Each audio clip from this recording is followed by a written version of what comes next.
Hey guys, I wanted to make this video for a while, and just want to talk about what kind of basic tools you need if you're starting to work on your own car and you're starting off with nothing. So the first thing I'm going to recommend you get is you got to have a set of sockets. Pretty disorganized here, but what you're looking at is just the basic $100 set you can pick up at Canadian Tire, Harbor Freight, Princess Auto. You might even be able to get it cheaper than that, but don't get any of the really no-name brands because you're going to end up with a socket that just breaks on you second time you use it. Once you got yourself a set of sockets, you're going to need to get yourself a jack to get the car off the ground. So the one I got here is an aluminum one. The ones with the nice bars on them are better than the little tiny things you can pick up cheaper. It's going to cost you about $100. You get them on sale, but $25 you can get the little cheap crank ones, something like the ones down here. And they're really just not worth it. I used them for years, and I just recently got the big one, and it's just night and day difference. Yeah, it's going to be what you want to pick up.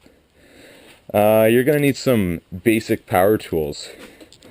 Not a necessity, but if you're going to do something beyond changing your brakes, the first thing I'd recommend, and probably the best tool I've ever used, and I use it most often, is a 4.5-inch grinder.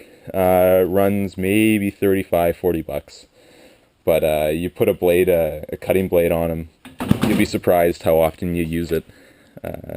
Everything from cutting a bolt, cutting metal. If you got an old car, you're going to need one point or another. It's nice to get yourself a tool chest too. One like this Husky is about $300, taxes in Canada here, and it's not the greatest, but it's better than others. Cheaper than the $1,000 Snap-ons. Another thing, if you're setting up the garage, great thing to have is a compressor. I got an old dirty one here. It's about 7 CFM at 90 PSI, along with the regulator and air filter on the front there. It's going to be strong enough to run everything from an impact gun to spraying a car. But probably the most common tool I find myself using on it is just the airbrush, and it's really nice to have. Again, went for years without one, and it's just like night and day after you pick it up. A welder and a workbench, two other nice things to have here. I was lucky enough to get this one. Someone was just throwing it out. They had to move and couldn't keep it. And underneath that is a 220 volt welder, also from the Harbor Freight style. Surprisingly, it's actually pretty good once you get it set up. The biggest thing with the cheaper welders is just, I find the wire feed is never consistent enough to get yourself a good weld, but once you can tune it in yourself and get it going, it's really not that bad with a flux core, no gas, auto darkening helmet to go with it. It's nice to get a few workbenches in the garage. I put this one together, a couple door hinges, stand underneath, and it's just it'll fold away actually when you don't need it. Pretty good thing to have. Another really important thing is the lights in the garage. I got 150 standard bulbs from Walmart stuck up top. They cost about $2 each, and it can really make a night and day difference when you're working out here. Between just like a 60-watt bulb, the brightness is it's great to have. I hung a couple fluorescent tubes too.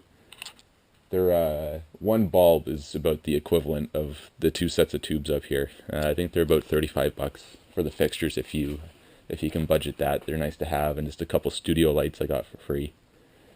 Yeah, in the center here, this car's just waiting for paint, so hopefully when the weather warms up, that's what it's going to be getting next. Another great addition to have, get yourself a shop vac. Lived with a vacuum cleaner for a long time too. It's just it's nice to have the big capacity and be able to dump it out. This Duravac one is pretty junky as far as shop vac goes, but it's got a nice feature where you can unhook it from the base and it actually becomes a leaf blower. Leaf blower not really used, but when you need to dust out your garage, it's great to have too. It's good for cleaning up. Drill press, another useful thing, another recent acquiry too. You can get it all done with a hand drill. For about $100 you can pick one of these up, even less. Look on the classifieds. You'll just find yourself using it all the time. If you get into any kind of fabrication, working on cars, it's a lot better than trying to hold a part steady with your hand and push down with the electric drill. Another part I find tool that I don't know how I lived without it. The metal chop saw here. I think this is just a Craftsman version. I picked it up for 60 bucks used.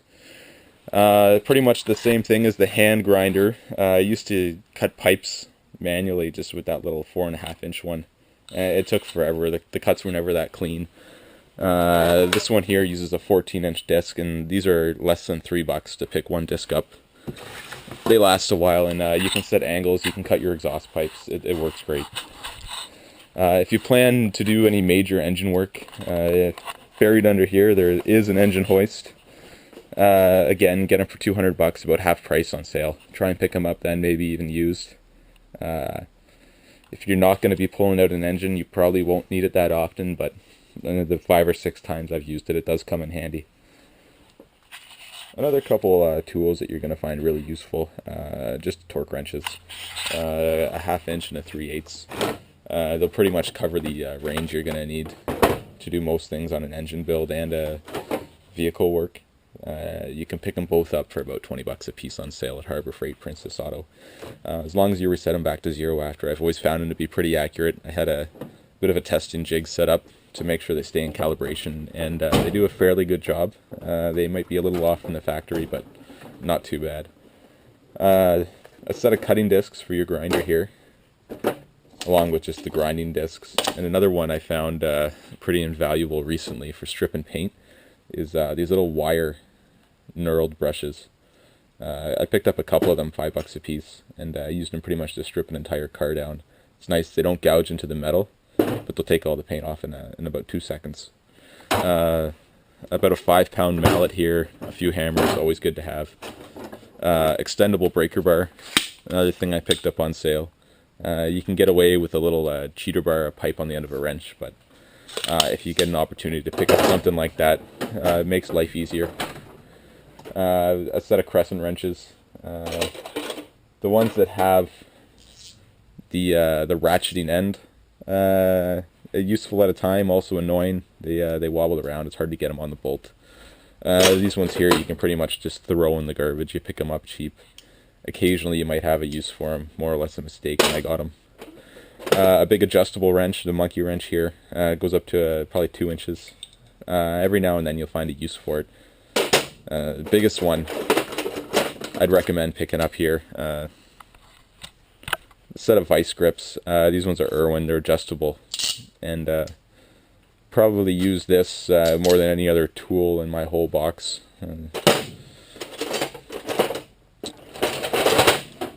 The adjustable strap wrench here, I find it's come in handy for tightening crank bolts on engines. Every now and then you find a use for it. Nothing really too critical there to own. And then as far as air tools go, I find myself using my compressor mostly for just blowing air, clearing dust. A pneumatic wrench is nice to have. It makes the job quickly, but I'm usually not in the mood to pull the line around and get it all set up. Just do it by hand. Touch-up sprayer, airbrush, not bad. A little valve for filling up tires. And probably the biggest thing I use the compressor for is painting. So just a Stanley paint gun, pretty basic. Get them on sale about $50. They're a little bit higher quality than the guns you get from Harbor Freight or Princess Auto here. I have gone through several of these. They're not too bad. I restricted this now for priming with this gun, and I saved the marginally better one for doing the clear coats and the base coats. A nice bucket full of nuts and bolts is also going to go a long way. I don't know how many times I've dug through my bucket of nuts and bolts to find something I need to finish putting something together. Set of hose clamps, you're going to need those all the time too. That's about it. Make sure you get a good set of safety goggles. Try not to use the ones that are glasses. The goggles work better for keeping stuff out of your eyes. And earmuffs, just keep your protection. 3M respirator. I just got a couple extra filters stuck on the edges for keeping a little bit of extra dust out. I find that I get a sore throat if I don't have double filters on it for whatever reason. And I also recently picked up a Supplied Air respirator when I do my paint jobs, so it's good. Stick it out in the fresh air and it'll pump air to your mask. It's going to cost about $400 for the base model new, just the hobby style, or up to probably close to $2,000 for the professional ones. I was lucky enough to get a professional one on sale. Well, not on sale, but used for $400. So another good thing to invest in. I had a reaction to the urethane paint last time, and I was wheezing for about a month and a half. So definitely something you don't want to happen. Always make sure you use the right protective equipment when you're doing spray painting. Probably the most used thing in the garage is a vise. I got this one for you with the table, but for holding your parts while you're working on them. One of those things I don't know how I'd work without one. And the second is something I picked up recently. Instead of the old air hoses that curl up or that are pretty stiff, you can actually get a thermal flex hose now. And I love it just for working around the car when you're painting, because I found I'd always have a hose curl up, hit the side of the car, or something stupid when I'm working on it. These ones are actually designed to be flexible no matter what the temperature is, so just like a wet noodle, when you're dragging it around the car, it's not gonna coil up and smack into the side of all your hard work. So $25, $30, 50 feet of it. Another thing you can't go wrong picking up. I also got back here just a hydraulic press that's put together. I use the welder next to it, and it's just some U-channel pieces of steel I picked up at the scrapyard. With a couple shelves of steel in the center that are adjustable up and down, and then a little bottle jack there. Haven't used it too much, done a little transmission work for pressing out bearings and stuff, but cost about $50 to put together total, and it's been working well ever since. Other electric tools that I think are a good buy, you're going to end up using at one point or another. Probably the second one you want to get after the grinder, probably at the same time, is just an electric drill. Use them all the time. If you do any body work, just an oscillating sander is great to have. Oddly enough, I have a jigsaw. I never thought you'd use it much for automotive work, but you'd be surprised how often it can come in handy. You can get little metal cutting bits for them too. A heat gun is one that you can pick up. It's going to cost you about $15, brand new. May not have a use for it right away. Maybe wait till you do have a reason to pick one up. Electric impact guns are great. Changing tires, getting bolts off. I've never stepped up to a pneumatic one yet. I've always found the electric does the job. It's a little heavier, but it's pretty reliable for getting bolts apart. And then finally here, I just got a rotary tool. You can use it in place of the bigger angle grinder to cut steel. It's going to take you longer, but if you get the little carbon discs, it doesn't do too bad of a job. For $15, you can probably pick them up on sale, and a few bucks for the cutting discs there. I think that just about wraps up everything here. There's some jack stands. You're always going to need a set of those if you're working on the car. Do 2 or 3 fail safes, because the last thing you want is to be trapped under there. If you're working in the winter, a 220 volt heater doesn't do too bad of a job keeping the garage warm as long as it's insulated. If not, it's a bit of a lost cause unless you have maybe an oil heater that can really put out a lot of heat.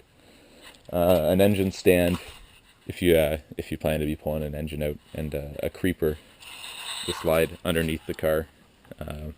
I find just a piece of cardboard or a piece of plywood works better in most cases. You can just slide onto that easier than trying to roll the creeper around, getting stuck on everything. And I think that just about wraps it up.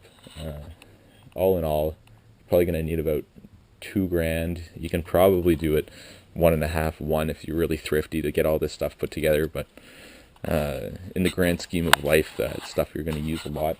It's probably going to help you a lot. So that's all. Take care. See you next time.